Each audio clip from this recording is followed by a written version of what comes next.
नमस्कार मित्रों, प्राच्य विद्याओं का हमारे जीवन में बड़ा महत्व है।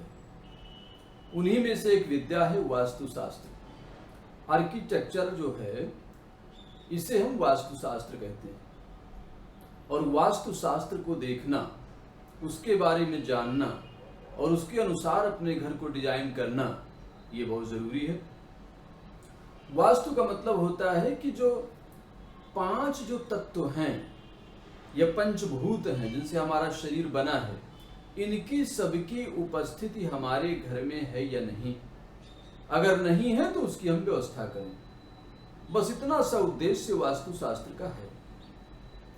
पृथ्वी, वायु, अग्नि, आकाश और जल, ये अगर हमारे घर में ठीक तरह से प्रवेश कर रहे हैं, उनको स्थान हमने ठीक से दे रखा है, तो हमें वास्तु के बारे में ज्यादा सोचने की जरूरत नहीं है।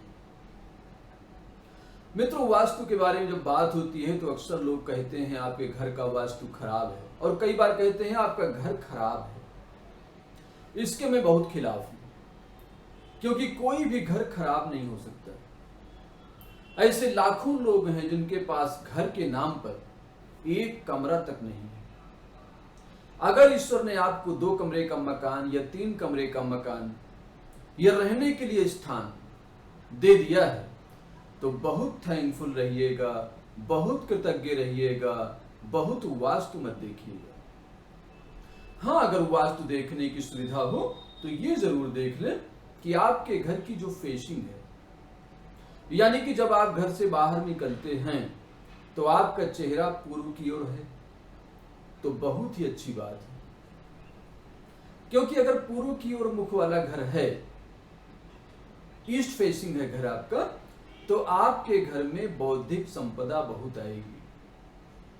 खासकर घर में प्रसन्नता का वातावरण रहेगा, संबंध अच्छे रहेंगे, विचार अच्छे आएंगे और बच्चों की पढ़ाई बहुत अच्छी होगी।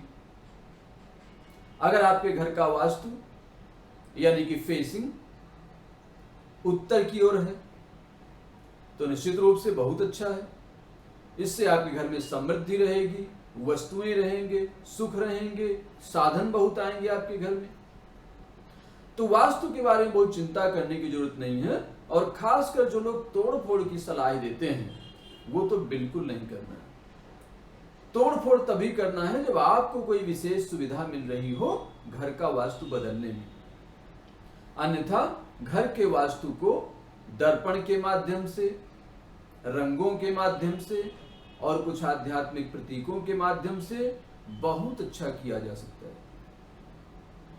मित्रों, वास्तु का जो सबसे बड़ा केंद्र है वो आपका मन है।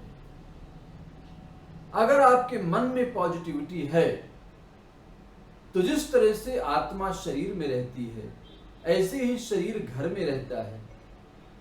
और अगर आपके अंदर पॉजिटिविटी है, आपका आत्मबल बढ़ा हुआ है, आपके अंदर पौरुष है, पुरुषार्थ है, अच्छे विचार हैं, तो आपका वास्तु भी ठीक रहेगा।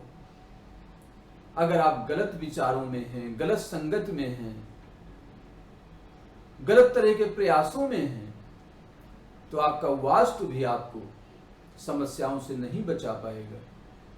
इस बात का हमेशा ध्यान रखना है। इसलिए अपने घर में रहिए, प्रसन्नता से रहिए, वहम न रखिए।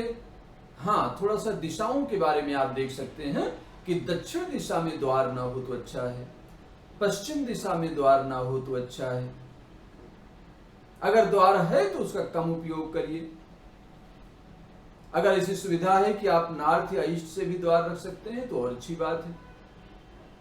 तो ईस्ट इसलिए प्रेफर किया जाता है क्योंकि ईस्ट से ही सारा ज्ञान आता है, और ज्ञान से बड़ी कोई संपदा नहीं है। इसलिए नॉर्थ ईस्ट बहुत अच्छा है। इसके अलावा यह भी ध्यान रखना है कि आपका सिरहाना दक्षिण या पूर्व में ही हो, जहां आप सोते हैं। बड़ों का बेडरूम दक्षिण पश्चिम दिशा में हो, और बच्चों की जो पढ़ाई करने का स्थान है, जो स्टडी टेबल है, वो नॉर्थ ईस्ट में हो। इससे उनकी एकाग्रता बढ़ेगी, कंसंट्रेशन बढ़ेगा, उनकी क्रिएटिविटी बढ़ेगी। वो कुछ नया सीखेंगे। तो इस तरह से अगर हम देखें तो वास्तु का महत्व तो बहुत है, लेकिन वास्तु के नाम पर वहम रखना, तोड़फोड़ करना बिल्कुल गलत है।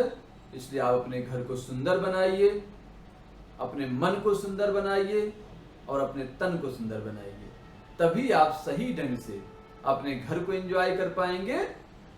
इतना ध्यान और प्रेम से सुनने के लिए बहुत बहुत धन्यवाद। नमस्कार।